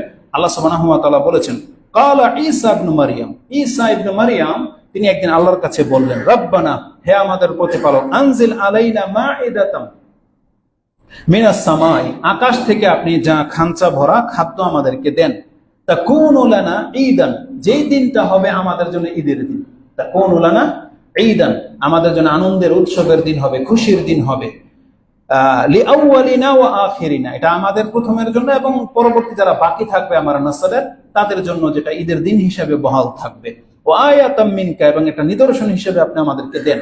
তখন আল্লাহ তাকে ওয়াদা দিলেন, এবং আল্লাহ তার পররাইতে বলেছেন ক্বাল আল্লাহু ইন্নী মুনাজ্জিলুহা আলাইকুম, আমি অবশ্যই তোমাদের উপর এই খাদ্য নাজিল করব, তবে তোমাদের মধ্যে যদি কোনো ব্যক্তি নাশুকরি করো, এই খাদ্য পাওয়ার পরে আমি কিন্তু এমন শাস্তি দেব যেটা আর কাউকে দেইনি।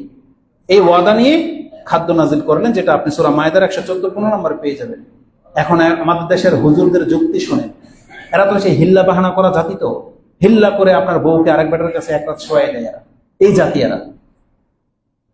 আস্তাগফিরুল্লাহ ওয়া আতুবু ইলাইহি।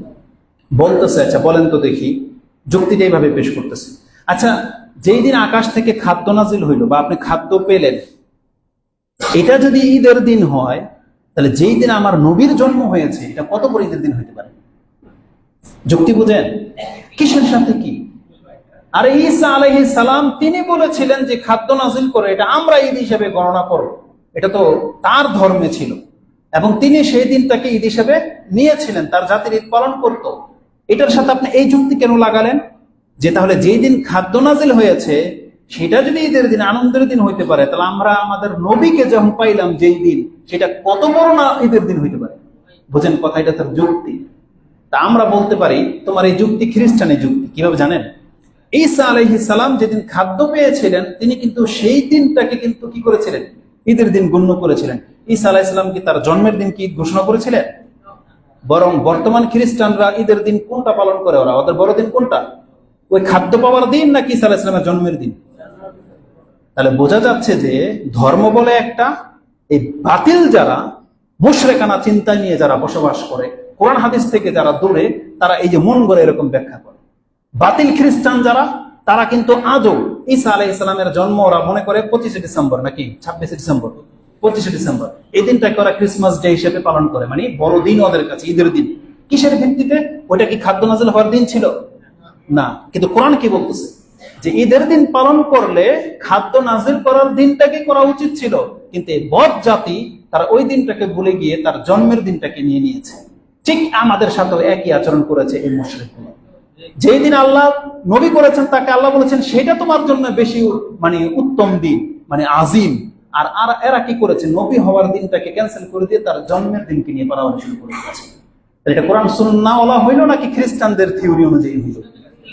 এটা কেমন যুক্তি জাতির সাথে? দ্বিতীয় যুক্তি তাদের শোনে, তাদের যুক্তির খণ্ডন তো এইভাবে এতটাই করা যথেষ্ট। আমি একটা জিনিস খুব সূক্ষ্মভাবে ফাইন্ড আউট করেছি, যারা নবীদের অনুসারী হয় তারা নবীর আমলের উপরে ক্ষান্ত থাকে, কিন্তু বদ যারা, তারা নবীর অনুসারীর নামকরণ করে নিজেদের মতের উপরে চলে। এটা হচ্ছে ইহুদি খ্রিস্টানদের একটা চরিত্র। যেমন ঈসা আলাইহিস সালামের জাতির চরিত্র দিয়ে আপনাকে বুঝাইলাম, তারা কিন্তু খাদ্যের দিনটাকে ঈদ হিসেবে গণনা করে না, তার জন্মের দিনটাকে নিয়েছে। মূসা আলাইহিস সালামের জাতির মধ্যে এরকম বদ লোকের জন্ম হয়েছিল। মূসা আলাইহিস সালাম তার একটা আদর্শ ছিল 10 মুহররমের দিন সিয়াম পালন করতেন, জানেন না? ওই ঘটনাটা আপনাকে বলি, তারপরে বুঝতে পারবেন যে যারা মিলাদ পালন করে, জশ্নে জুলুস করে, তারা কোন চরিত্রের লোক। ইবনে আব্বাস তিনি বলতেছেন, আন্না রাসূলুল্লাহ সাল্লাল্লাহু আলাইহি ওয়াসাল্লাম কাদিমাল মাদিনা ফাওয়াজাদাল ইয়াহুদা সিয়ামান ইয়াউমিন। সেই দিন তারা সিয়াম পালন করত। তাদেরকে জিজ্ঞাসা করা হলো যে কেন তারা সিয়াম পালন করে? জবাবে তারা বলেছিল, হাযা ইয়াউমুন আযীম নাজ্জাল্লাহু মূসা ওয়া কওমা ওয়া গাররাকা ফিরআউনা ওয়া কওমা ফাসামা মূসা শুকরান লিল্লাহ ওয়া নাহনু নাসুম। এটা ছিল তাদের জবাব। যারা প্রকৃত অর্থে মূসা আলাইহিস সালামের অনুসারী হিসেবে ছিল, তারা তথ্যটাকে রাসূল সাল্লাল্লাহু আলাইহি ওয়াসাল্লামকে এভাবে দিয়েছে, যে হাদিসটা আপনি মুসলিমের সিয়ামের অধ্যায় 1865-তে পেয়ে যাবেন এবং 4312-তে পেয়ে যাবেন বুখারীতে। তারা জবাবটা দিয়েছিল, এটা এমন একটা আজিম মহান দিন, এই দিন আল্লাহ মূসা আলাইহিস সালামকে ফেরাউনের কবল থেকে বিজয়ী করেছিল। মূসা এবং মূসার জাতিটাকে কি করেছিল? বিজয়ী করেছিল। আর ফেরাউনকে এবং তার পুরো সৈন্যবাহিনী সহ ডুবিয়ে আল্লাহ হালাক করে দিয়েছিল। ফাসামা মূসা শুকরান লিল্লাহ। আর মূসা আলাইহিস সালাম সেই শুকরিয়া স্বরূপ তিনি কি করেছিলেন? সিয়াম পালন করেছিলেন। আর আমরাও তারপর থেকে সিয়াম পালন করি। জবাবে রাসূল কি বলেছে জানেন? রাসূলুল্লাহ সাল্লাল্লাহু আলাইহি ওয়াসাল্লাম বলেছেন, লি আসহাবিহি আনতুম আহাক্কু বিমূসা মিনহুম। এই জাতির চেয়ে তোমরা মূসার বেশি হকদার। মানে আমাদেরকে রাসূল বলেছেন যে আমরা মূসার বেশি আপন এই ইহুদি নাসারাদের চেয়ে। অতএব মূসা আলাইহিস সালাম যেহেতু শুকরিয়া স্বরূপ সিয়াম পালন করেছেন, রাসূল নিজেও সিয়াম পালন করেছেন, ও আমারা বিসিয়ামিহি, আর আমাদেরকে আদেশ করেছে যে তোমরাও সিয়াম পালন করো। তাহলে কোন ঘটনাকে কেন্দ্র করে যদি উৎসব পালন করতে হয় বা আপনি সন্তুষ্টি যদি প্রকাশ করতে হয়, মাধ্যম কি? সিয়াম রাখা। কিন্তু এই জাতি কি করেছে জানেন? পরবর্তীতে আরেকটা হাদিস নিয়ে নেন, যে হাদিসটা আপনি মুসলিমে 2551 নম্বরে পেয়ে যাবেন। এখানে আছে, আব্দুল্লাহ ইবনে আব্বাস বলতেছেন, ও ও আহলুল খায়বার, খায়বারের যে ইহুদি নাসারারা বাস করত, তারা কি করত? ইয়ৌমুল আশুরা, ইয়ৌমে আশুরাটাকে তারা কিভাবে গ্রহণ করেছিল? ইয়াত্তাখিজুনাহু ঈদান, তারা সেই দিনটাতে ঈদ হিসেবে গ্রহণ করেছিল। ওয়া ইয়ালবিসুনা নিসাআহুম ফীহি হুল্লিয়াহুম ওয়া শারাতাহুম, সেই দিন তারা কি করত? খায়বরের ইহুদি যারা ছিল, তারা মুসা আলাইহিস সালামের ওই সুন্নতের উপরে ছিল না, তারা সেই দিন সিয়াম পালন না করে সেই দিনে তারা ঈদ পালন করত, বুঝলেন? এবং তাদের মহিলাদেরকে অলংকার পরাতো এবং সাজসজ্জা করাতো। এটা হচ্ছে খায়বরের ইহুদিদের চরিত্র, যেটা আপনি 2551 পেয়ে যাবেন। এই ঘটনাটা উল্লেখ করে আমি আপনাকে কি বোঝাতে চেয়েছি? নবীদের অনুসারী যারা হয় তারা নবীদের মতো আমল করে। যেমন মুসা আলাইহিস সালাম শুকরিয়া স্বরূপ সিয়ামকে পছন্দ করেছেন, আমাদের নবীও কিন্তু শুকরিয়া স্বরূপ কি পছন্দ করেছেন? সিয়াম। রাসূল সাল্লাল্লাহু আলাইহি ওয়াসাল্লাম নিজের উপরে অনুগ্রহ যখন করা হয়েছে, তার জন্ম বলেন, তার নবী হওয়া বলেন, শুকরিয়া স্বরূপ রাসূল সাল্লাল্লাহু আলাইহি ওয়াসাল্লাম কি বেছে নিয়েছেন? সিয়াম রাখা। আর আমাদেরকেও সেটা আদেশ করা হয়েছে। কিন্তু এই বদ জাতি তারা এই সুন্নাহকে ছুঁড়ে ফেলে দিয়ে তারা কোনোদিন বলতে পারবে না যে রাসূল সাল্লাল্লাহু আলাইহি ওয়াসাল্লামের জন্মকে কেন্দ্র করে আমরা সোমবার দিন সিয়াম রাখি। এরা জশ্নে জুলুস নিয়ে ওই ঘোড়া বানিয়ে তারা রাস্তার মধ্যে নেমে পড়ে। আর এদেরকে দেখে আপনারা ধোঁকা খেয়ে যান। এদেরকে কঠিন হস্তে দমন করতে হবে, কঠিন হস্তে। এবং এই ক্ষেত্রে প্রশাসনের দৃষ্টি আমরা আকর্ষণ করব, কারণ এটা তাদের কাজ। জনগণ হাতে নিয়ে নিলে এটা বিশৃঙ্খলা দেখাবে। যেমনটা এই যে বর্তমানে শুরু হয়েছে বিভিন্ন জায়গায় মাজার ভাঙা। আমরা মাজার ভাঙার পক্ষে, কিন্তু কবে? যখন আমাদের হাতে সেই ক্ষমতা থাকবে তখন। এটা রাষ্ট্রীয় কাজ, এটা রাষ্ট্রের নেতার কাজ, যার তার এটা কাজ নয়। আর রাসূলুল্লাহ সাল্লাল্লাহু আলাইহি ওয়াসাল্লাম রাষ্ট্রের নায়ক যখন হয়েছেন তখন মূর্তি ভেঙেছেন এবং আলী রাদিয়াল্লাহু তাআলা কে বলেছিলেন যে আমি তোমাকে পাঠালাম, একটা উঁচু কবর তুমি রাখবা না। তাই এটা রাষ্ট্রের নায়কের কাজ, এটা আপনারা আম পাবলিক হাতে তুলে নিয়েছেন, এটা মোটেও কাম্য নয়। এটার বিপক্ষে আমরা কথা বলবো। মাজার ভাঙারই জিনিস। আরেকটা দুঃখজনক বলে দিই কথা, মাজার শব্দটা যখন এসেছে, আমি আসলে আমার কোনো সার্টিফিকেট নাই, অত বড় আমি ভাষাবিদও না, আরবি ভাষা আমি অতটা বুঝি তা না, কিন্তু যতটুকু শিখেছি বা যতটুকু শুনি মাঝে মাঝে হাস্যকর লাগে। আমাদের বড়দের ভাষাতেও কিছু ভুল হয়, এটা আমি একটা নক্তা বলে দিই। আমাদের কিছু শেখই বলবো, তারা যদিও তারা আহলে হাদিসের শেখ না, কিন্তু নামের একটা শেখ লেগে গেছে। প্রশ্ন করা হয়েছিল, তখন দেখবেন ভিডিও ক্লিপ পাবেন, তারা বলতেছে মাজার জিয়ারত করা সুন্নাহ, কিন্তু মাজারে সেজদা করা শিরক। আপনি তো বলবেন কথা তো ঠিকই আছে, আমিও একমত, কথা ঠিক আছে, কিন্তু এটা সূক্ষ্ম ভুলটা কি জানেন? এই মাজার শব্দটা, মাজার জিয়ারত করা সুন্নাহ, এটার একটা প্রমাণ দেখান তো দেখি। বরং মাজার শব্দটাই হলো জিয়ারতের স্থান। যেই জায়গাতে মানুষ জিয়ারত করতে যায় ওই জায়গাকেই মাজার বলে, বুঝেন? তাহলে রাসূল বলেছেন কবরস্থান জিয়ারত করা সুন্নাহ, প্রত্যেকটা কবরস্থানই হচ্ছে মাজার, জিয়ারত করার মতো জায়গা। প্রত্যেকটা কবরস্থান, আবার বাংলা ভাষায় বলি, প্রত্যেকটা কবরস্থান জিয়ারত করার জায়গা, মাজার। কিন্তু আপনি মাজার কোনটাকে বলেন? যেটার উপরে গম্বুজ বানানো হয়, মোমবাতি আগরবাতি জ্বালানো হয়, গিলাপ চালানো হয়, এটাকে আপনি মাজার বলেন। জীবনে কোনোদিন কোনো বাঙালি কথা বলতে পারবেন যে কবরস্থানকে মাজার বলছেন? আপনি কেন বলেন না? কারণ আপনার মেমোরিতে এটা দেওয়াই হয়নি। আপনি মনে করেন মাজার এরকম টাইল চলা হইতে হবে, তাই না? না, বরং মাজার শব্দটাই হলো যেখানে জিয়ারত করা যায়। যেমন মিজান, মিজান কি? পাল্লা, যেটা দিয়ে মাপা হয়, ওটাই হচ্ছে মিজান। এটা ছোট হোক আর বড় হোক। কবরস্থানকে মাজার বলা হয়, কবরস্থানকে, ওটা হচ্ছে জিয়ারতের স্থান। একজন শেখ হয়ে, তারা এরকম বড় বড় আলেমের সার্টিফিকেট ধারী হয়ে কিভাবে সূক্ষ্মভাবে মানুষকে এই বিভ্রান্তের মধ্যে ঠেলে দেয় যে মাজার জিয়ারত করা সুন্নাহ। কোথায় আছে এই কথা মাজার জিয়ারত করা সুন্নাহ? বরং কবরস্থান জিয়ারত করা হচ্ছে সুন্নাহ, আর কবরের সামনে সিজদা করা হচ্ছে শিরক। এটা বলবো আমাদের দাবি। এজন্য সূক্ষ্মভাবে আপনি জেনে নিন না, মাজার ভিন্ন কোনো জিনিস না। যেই কোন একটা কবর, আপনার বাপ মা দাদা দাদি যেই হোক, আপনার এলাকার পাশের কবরস্থান যান, এটা জিয়ারতের জায়গা। আর আপনি এটা জিয়ারত করতে যাবেন, এটা হচ্ছে মাজার। কিন্তু এক্সট্রা ভাবে আপনি মাজার বানিয়ে নিয়েছেন, এটা তো আপনি একটা গর্হিত কাজ করেছেন। আজ পর্যন্ত দেখেছেন কোন ব্যক্তি কবরস্থানের পাশ দিয়ে গেলে 10 টাকা ফেলতে? কেন ফেলে না?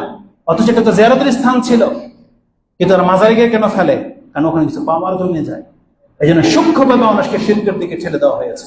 এটা মোটেও কাম্য নয়। আপনাদেরকে ধর্ম বুঝতে হবে যে আমরা কি বলি আর তারা কি বলে, সূক্ষ্মতা কোথায় আছে। আল্লাহ সুবহানাহু ওয়া তাআলা আমাদেরকে বোঝার তৌফিক দান করুন। যেটা আমি আর লম্বা করবো না, আমি দুইটা যুক্তি শুধু আপনার কাছে পেশ করেছি। যে তারা বলে যে রাসূলের জন্মটা খাদ্য পাওয়ার চেয়ে বেশি, এই জন্য আমরা সেই দিনটাকে ঈদ হিসেবে কেন নেব না?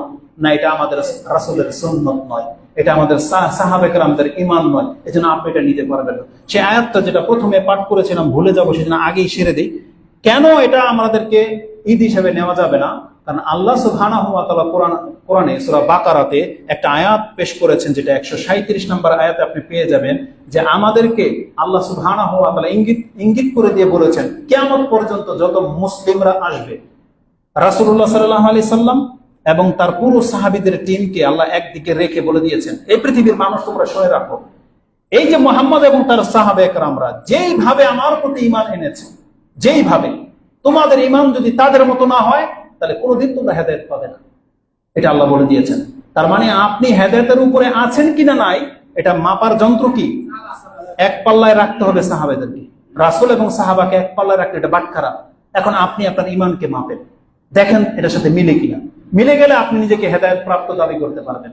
কিন্তু তাদের কর্ম, তাদের আখলাক, তাদের আকীদার বিপরীত যদি আপনি চলে যান, তাহলে আপনাকে বুঝতে হবে যে আপনি হেদায়েতের পথে নাই। আল্লাহ কোরআনে কথাটা এইভাবে বলেছেন, ফাইন আমানু বিমিসলি মা আমানতুম বিহি, ফাইন আমানু, যদি তারাও ঈমান আনে তোমাদের মতো, ফাকাদ ইহতাদাও, তাহলে হেদায়েত পাবে। তার মানে আমাদের ঈমান হইতে হবে সাহাবা কেরামদের মতো।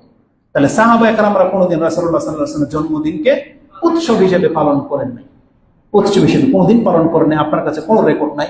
অতএব আপনাকে কথা এখানে থামিয়ে ফেলতে হবে। যতই যুক্তি তারা পেশ করুক না কেন, কোনো যুক্তি আর টিকবে না।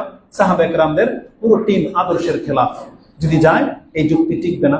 আমরা জানি যে আপনারা এই মিলাদুল পালন করেন না, কিন্তু আপনাদের থ্রুতে আমরা ওই সমস্ত ভাইদেরকে মেসেজ দিতে চাচ্ছি, দেখেন আপনি ভুল পথে আছেন, এটা ঠিক হচ্ছে না আপনার, এটা রাসূল সাল্লাল্লাহু আলাইহি ওয়াসাল্লামের আদর্শ নয়, এটা সুন্নাহ নয়। আমি আপনাকে বেদাতি মুশরিক কিছুই বলতেছি না, আমি শুধু এতটাই বললাম যেটা রাসূলুল্লাহ সাল্লাল্লাহু আলাইহি ওয়াসাল্লামের আদর্শ ছিল না, এটা সাহাবা একরামরা কোনোদিন করে নাই। অতএব আপনিও বিরত থাকেন। মুহাম্মদুর রাসূলুল্লাহ সাল্লাল্লাহু আলাইহি ওয়াসাল্লামের জন্ম, সেই দিনকে কেন্দ্র করে এটা বলে দিয়েছি। আরো কিছু যুক্তি তাদের আছে, বলতে গেলে 10 মিনিট যদি আমার হাতে সময় আছে সেটা আমি আপনাকে বলে দিই। তাদের একটা যুক্তি বলি। তারা বলে, ও আম্মা বিনিআমাতি রাব্বিকা ফাহাদ্দিস, এই আয়াতটা বলে, মিলাদের ক্ষেত্রে বলে যে তোমার উপরে যদি কোনো অনুগ্রহ করা হয়ে থাকে তাহলে সেটা তুমি জাতির কাছে খুলে খুলে বয়ান করো। এই মিলাদিরা বলে কি জানেন, রাসূলের চাইতে আমাদের উপরে আর কোন অনুগ্রহ সবচেয়ে বড় হইতে পারে। তো যেই দিন আমরা এটা পেলাম, যার তার জন্ম যেদিন হয়েছে, সেই দিন আমরা এটাকে, আল্লাহ বলছে ফাহাদ্দিস, তোমরা এটা প্রকাশ করো। তোমরা প্রকাশ করবো না, এই জন্য তারা নেচে গিয়ে সেই দিনকে প্রকাশ করে। কোরআন আয়াতকে তারা কোথায় নিয়ে লাগিয়েছে চিন্তা করা যায়? এটা হচ্ছে অবস্থা। অথচ এই আয়াতে আল্লাহ সুবহানাহু ওয়া তাআলা রাসূলুল্লাহ সাল্লাল্লাহু আলাইহি সাল্লামকে যেটা বলেছেন, যে তোমার উপরে যে অনুগ্রহগুলো করা হয়েছে তুমি জাতির কাছে সেটা পেশ করো। আপনি ওলামাদের তাফসীর দেখবেন, আপনাকে যদি কোনো অনুগ্রহ আল্লাহ করে থাকে, আপনি কৃপণ হয়েন না। আপনার যদি আপ্যায়ন করার সময় বড় মাছ বা ভালো কিছু খাওয়ানোর তৌফিক থাকে, আপনি এটা প্রকাশ করেন। হ্যাঁ, আপনার ক্ষমতা আছে, আপনি কৃপণতা করেন না। আপনার যদি একটা ভালো জামা পরার অধিকার থেকে থাকে, ক্ষমতা থেকে থাকে, আপনি ছেঁড়া ফাড়া পরে রাস্তা দিয়ে হাইটেন না। আল্লাহ মানুষের কাছে দেখায়েন না যে আপনি অভাবী, এমনটা না। বরং আল্লাহ আপনাকে যতটা তৌফিক দিয়েছেন সেই তৌফিক অনুযায়ী কাজ করতে হবে।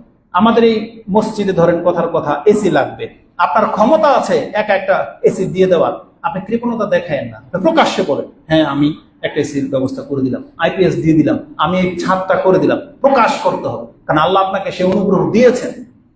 এটাই ক্ষেত্রে ফিট হতে পারে। অথবা আপনি যে ঈমান পেয়েছেন আল্লাহর পক্ষ থেকে, ঈমান, এটা আপনি প্রকাশ করবেন না, আপনাকে প্রকাশ করতে হবে যে আমি আল্লাহ আমাকে এই অনুগ্রহ করা হয়েছে। বা যে কোনো সময় আপনাকে যখন কিছু জিজ্ঞাসা করা হবে, আপনি তখন বলবেন আলহামদুলিল্লাহ, এটা আল্লাহর দেয়া, আমার পুরো জীবন সবকিছু আল্লাহর দেয়া। প্রকাশ করতে হবে আপনাকে। কিন্তু অনেকে যখন বলে এটা সব আমার কামাই, তখন আর এটা আল্লাহর গুণগান হইল না ওই ক্ষেত্রে। কিন্তু এরা এই আয়াত ফিট করে দিয়েছে নিয়ে মিলাদ পালন করার ক্ষেত্রে। চিন্তা করা যায়? তাহলে আল্লাহ সুবহানাহু ওয়া তাআলাদেরকে কি বলবো, হেদায়েত দান করুন, আমিন। এখানে একটা বড় যুক্তি আছে, সেটা আমি আর যাব না, আরেকটা আমি আপনাকে দেখাই। রাসূলুল্লাহ সাল্লাল্লাহু আলাইহি ওয়াসাল্লামকে যে আয়াতটা একটু আগে বলে দিয়েছি, এই আয়াতের ভিত্তিতে যে আল্লাহ তোমাদের উপরে যে অনুগ্রহ করেছেন সেটা প্রকাশ করো, এই জন্য তারা ঈদ পালন করে, তাই না?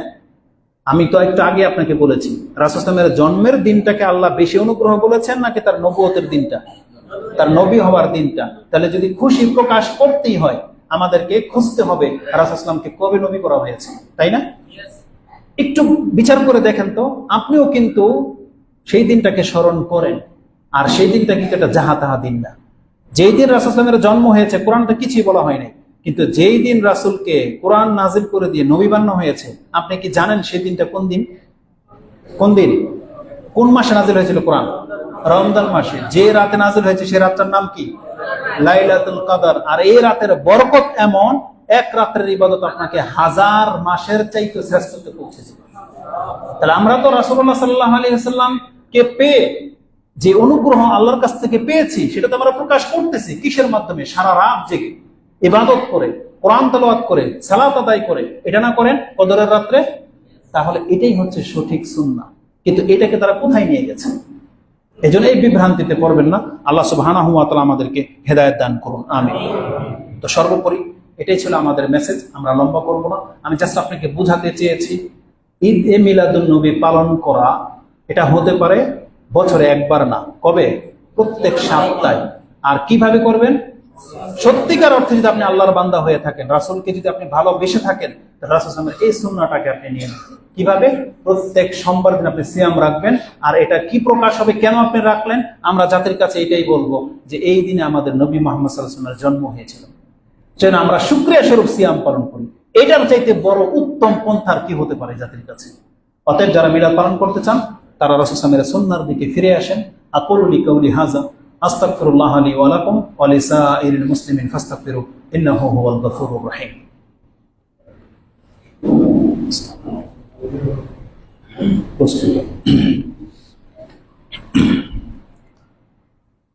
আলহামদুলিল্লাহি রাব্বিল